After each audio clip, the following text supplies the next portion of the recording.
So AI is definitely going to change the world the way we saw the internet change the world. There's 5.7 million Latino-led businesses for the most part. Right. Every small business entrepreneur that starts is not starting with the idea, I'm going to fail. A company in a different sector can help a company in another sector go through that process of maturity. Here's some of the issues that I faced. How can I help you overcome some of that? Eduardo, welcome to this very, very special episode of La Combo.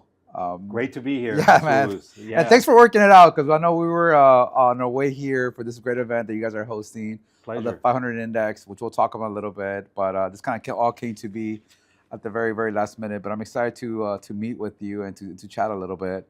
So yesterday, as I was sharing with you, I did kind of a special live event of La Combo with Beatriz Acevedo, who I know you know. That's right. Good friend. Great person, great founder. And it was for Latina Equal Pay Day, right? And you and I were talking earlier about having also daughters. So mine's 13. Remember me again, how old is your daughter? 19. How do you think about, at 19 years old, what is the world, the business world, that your daughter's going to walk into with AI and everything else, with the purview that you have literally of looking at the whole U.S. Latino business segment?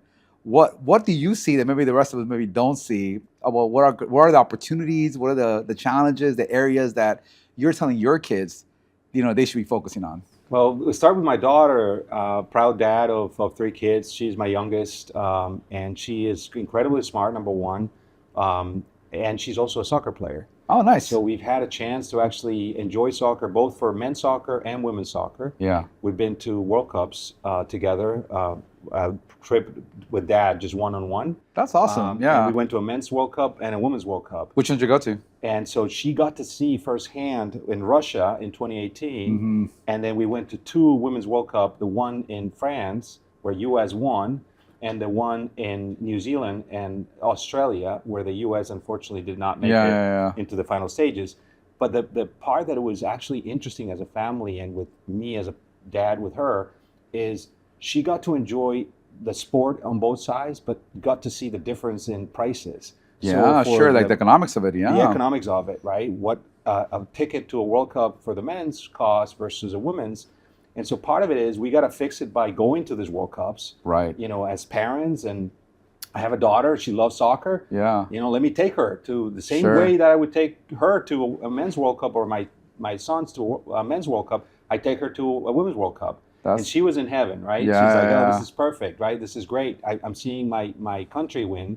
Yeah. In the biggest stage, but she's also seeing some of the discrepancies. Sure. So to answer your question about where do I see in the future taking place, a little bit of an against the grain thing that will happen, and I'm alerting my kids about this. So AI is definitely going to change the world the way we saw the internet change the world. Yeah. We've heard about the dot-com boom and then the bust, and it was supposed to completely change the world, and it did. But it didn't do it the way we thought it would, right? So it didn't create situations where companies completely evaporated. For sure, yeah. It changed industries, it changed segments.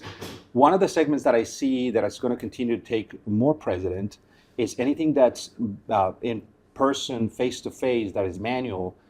So the trades actually are going to take more of a value, which we've seen over the years that some people decided not to pursue the trade and not to. I mean, at some point you could even argue that it was a little bit like looked down upon, right? Correct. Some people were like, oh, well, that's not, what I want to see. But, that's right. But those are the ones that are least impacted by AI. Correct. 100%. Correct. So, if you have someone that wants to be a plumber or an electrician, it's actually a good thing, because they're going to have plenty of work, and they're going to get paid well for the work that they do. Interesting enough on that point, recently I've had a couple of conversations with both folks on the investment side and also entrepreneurs who are either looking for opportunities that are sort of tied to like B2B, kind of blue collar, like industries, right? And or entrepreneurs building platforms specifically aimed at blue collar communities.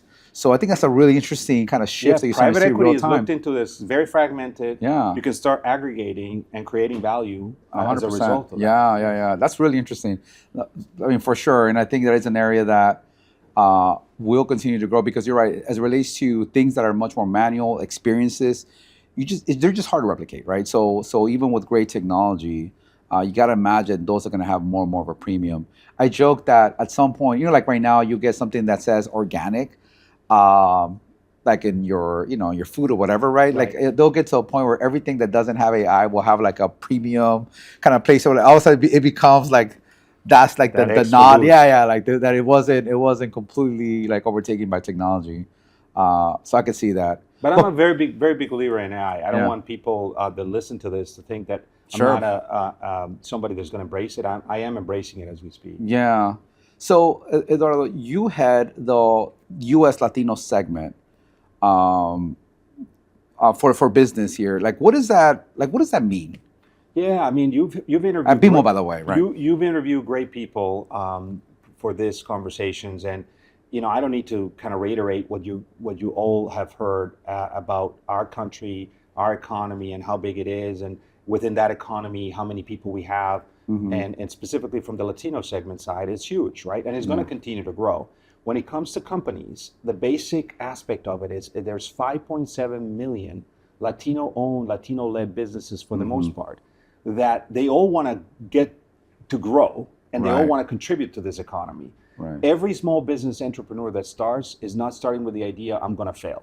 Now, some Right. of them do, right? Yeah. And in Yeah. many cases, the rates are high, for failure. Sure. But the reality is, in our group as Latinos, the work and the ethic that people put into the businesses that they get into has increased the number of businesses that get launched and the success rates in Sure. which they actually end up exceeding expectations in many ways. So when you look at those 5.7 million businesses, 500 of them happen to be the largest ones, right? Mm-hmm. And we'll talk a little bit about how that Yeah. got ranked and it continues to get ranked. But those 500 businesses generate $150 billion in combined Wow. revenues. Yeah. So it's a lot of value for our economy. Yeah. And no business started small. So none of these businesses started, no business started large. So all Right. of these They businesses all at like some kind point of were small. homegrown. Yeah. Yeah. Exactly. So some did it in one generation, Yeah. one owner decided to do it and they now are reaping the benefits of that success. Sure. Some are multi-generational, 2, Yeah. 3, 4 generations. Why do you think it is that Latinos were so entrepreneurial? Well, I mean, immigrants in general have to be entrepreneurial. I have a friend of mine. Right, like for you to even like take the risk and go somewhere else and against all odds, Exactly. without knowing anyone. 100%. When yeah. you move from a place to another place, you're leaving behind a lot. Yeah. And so that in and of itself, it's a sign of entrepreneurship because you're saying, I am going to go find something that's going to allow me to do better, right? Sure. And so that spirit of let me find something that can allow me to be better and do something better, it's precisely what a business is. How can Yeah. I create something that doesn't exist Mm-hmm. and that is going to allow for me, my family, and hopefully many more families to live from? Right. No, that makes sense. When you look at the actual ecosystem, for lack of a better word, of the Latino business like economy, what do you think has been some of the changes, or how has it progressed?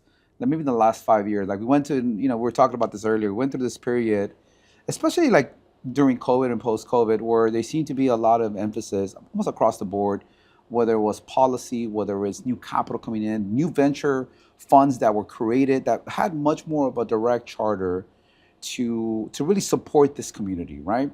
And over the last few years, and obviously with a lot of this being influenced by political winds, you've seen a little bit of a de-emphasis, right? In terms of not that being the sole criteria. Not that it ever was a sole criteria. Obviously, whether you're a venture fund that is, focusing AI or would Latino be more focused, everyone wants to obviously back ideas that are going to grow. But you've seen a little bit of a pullback.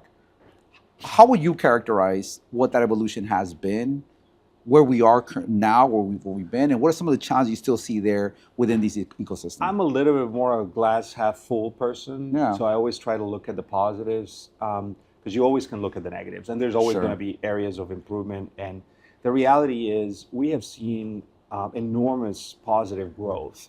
Mm-hmm. We live a pandemic that only happens every 100 years or so. Yeah. And we came out of that pandemic and people sort of found out, hey, we can actually get better as a result of Yeah. this. And they came re-emphasizing, how do I create value? How do I generate a business?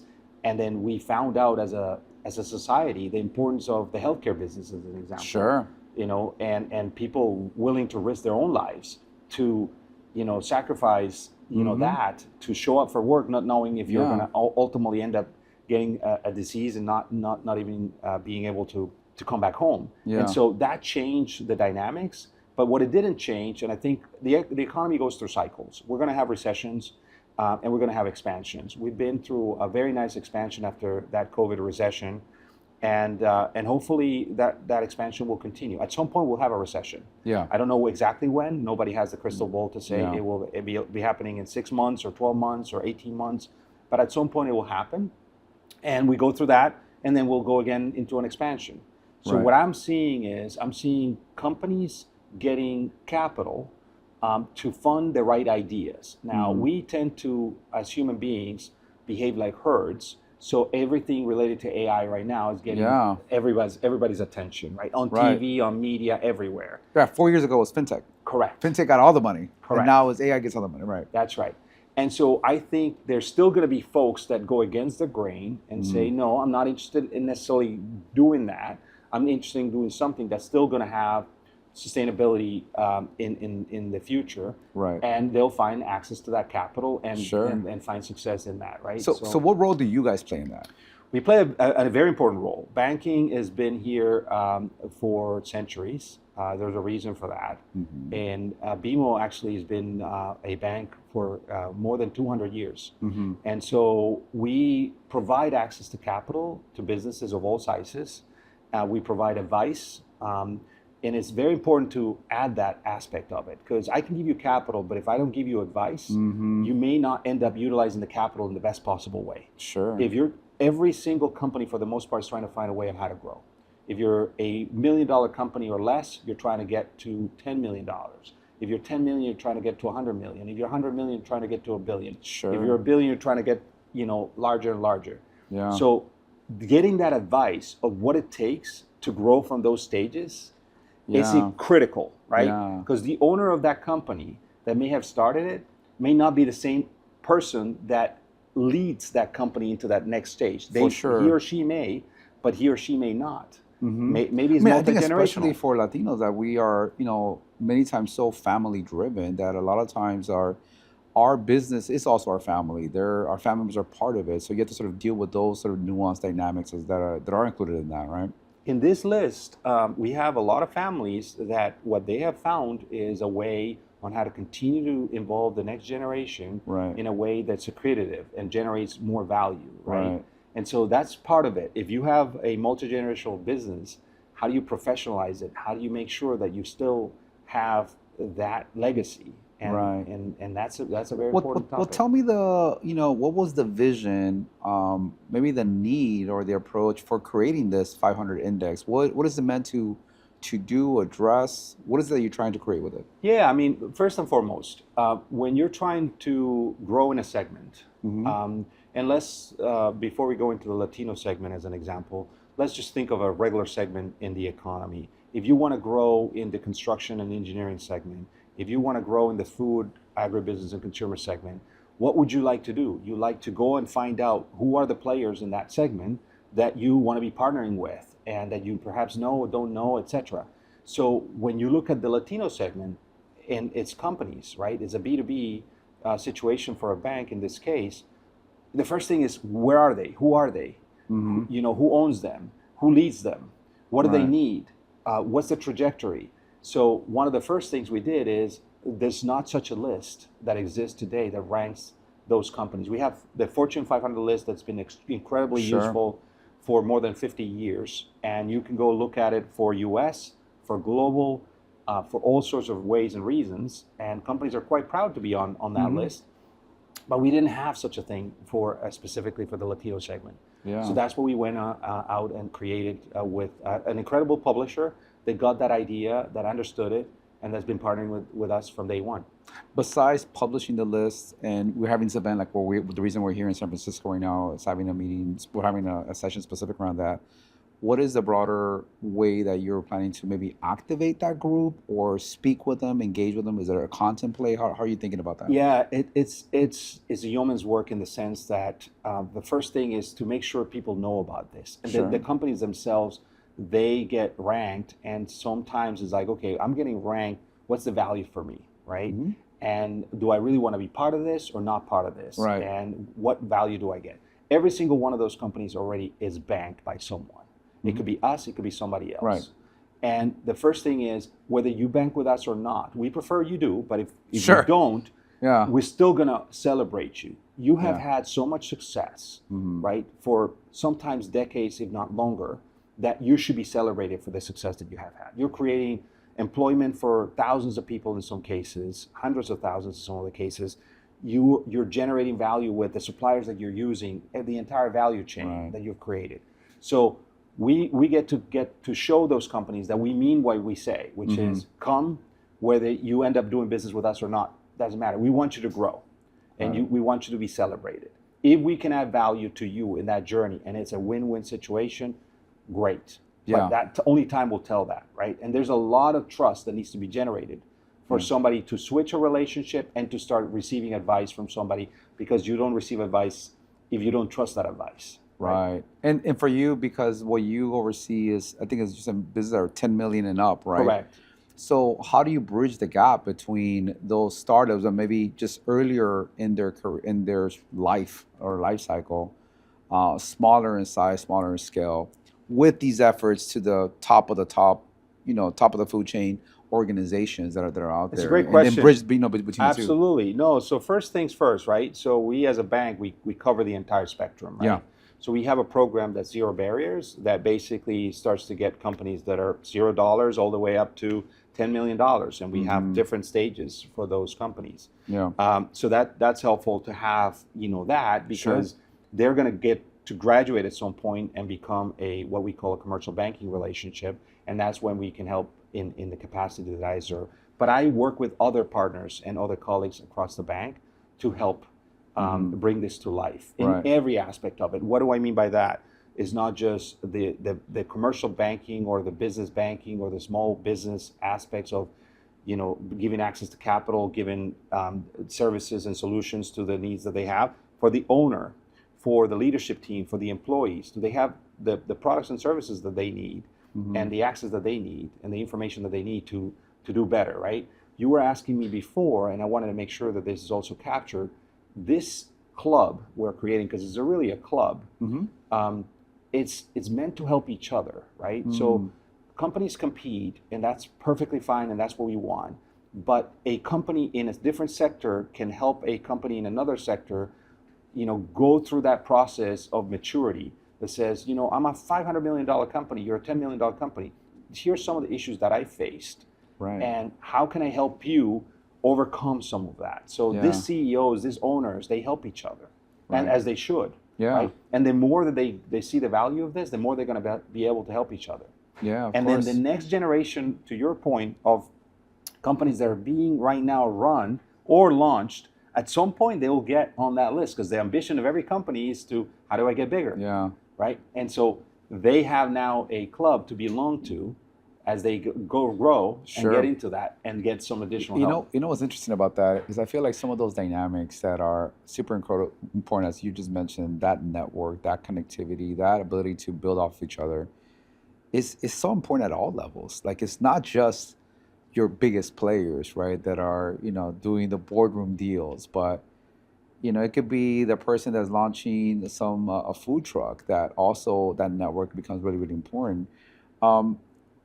And this idea as a bank and what you do, obviously capital is a major part of what you operate in, but there's a whole other side of being able to be successful, which includes everything from some of the stuff that you had, like some advisory, consulting, just creating opportunities to have access to folks that can help accelerate a business.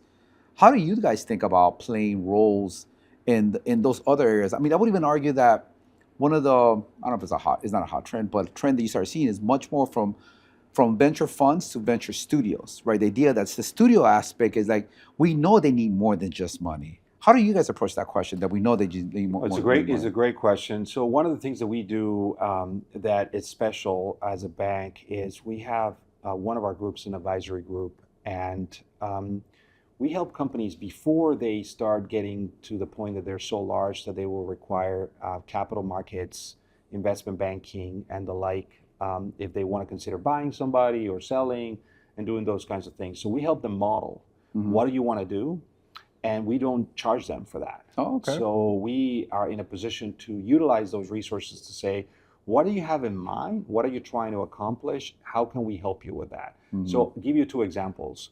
We have seen companies that the owner of the company does not have someone in the family that wants to take ownership of the company and kind of keep the legacy, but the employees do. And the employees are quite proud, and the owner is quite proud, he or she, of what they built. And so we have given them advice on how to structure an ESOP. And what does that mean? And what are the implications of that? How do you give your employers employees ownership of your company and transition that into something that continues the legacy? Yeah. And they continue to benefit from it, and you benefit as a result of what you have created. So that's one example of that. Yeah, I like that. When you think about the companies that go from the 10 million to 100 million, like the ones that make that jump, what would you say are, 2 to 3 things that tend to be those levers that if they don't figure out this, and like when you're really early on is like, product market fit, right? It's a really important. If you don't have that, like, maybe Yeah, nice idea. when you're at 10 million, but like when you're at 10 million, you figure something out, Correct. right? But those that get stuck at that 10 million versus those that make it to 100 plus, right? And then go from there. What have you seen in that purview, the ones that make it versus the ones that don't? What are some of the key differences? Good question. One is organic and inorganic growth. Okay. So from an organic perspective, there's certain things that are going to limit you, right? And what it means is, I'm in this geography, in this state. How do I go to the next state? I don't have the team, the talent, perhaps to go do it fast, and somebody else has done it now. And so, well, maybe I'm bigger than that other, entity, and that's a $5 million entity, right? Can I go buy them and then accelerate my growth as a result of that?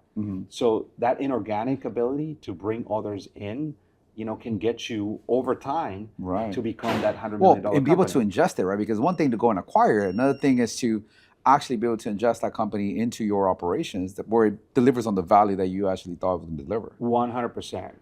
When you're managing the finances of a company, you also have to take into consideration the horizon in which you're looking into the investments that are going to be paying out, right? So that's when we also help those companies to say, okay, well, listen, if you're going to make investments in these levels, as a $10 million company, here's we as a bank what we are going to be looking at, right?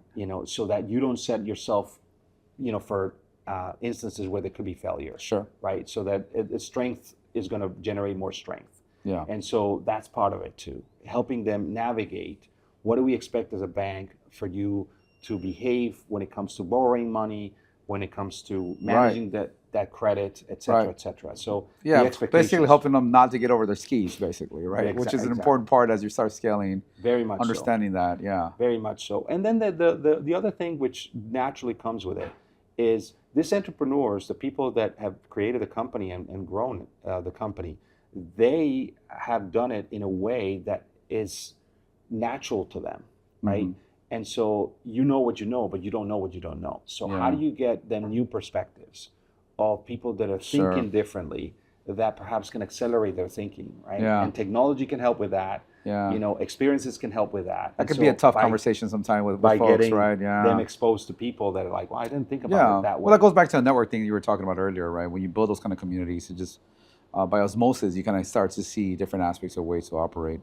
But it takes two to tango, right? Yeah. So you need that entrepreneur and owner and leadership team to be willing to stretch themselves. So it's not just saying, raise my hand, I want to grow, right? It's like, are you prepared to grow? For sure. Are you ready for this challenge and what it means? Well, Eduardo, I know we got to wrap up to go down to the event, but before we do, look, man, you also been an entrepreneur yourself, right? You founded some companies and have a lot of different purviews.